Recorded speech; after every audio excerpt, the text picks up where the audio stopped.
शंखी चक्री च नंदकी श्रीमान्नारायणो विष्णुर्वासुदेवोऽभिरक्षतु वनमाली गरीशांगी शंखी चक्री च नंदकी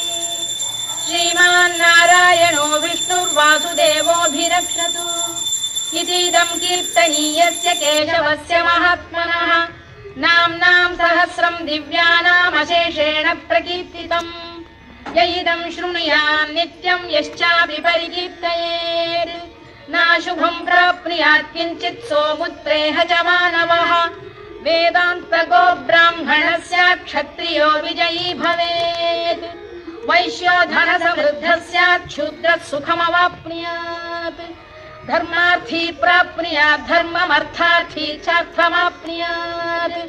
कामानवाप्नुयात् कामी प्रजार्थी चाप्नुयात् प्रजाम्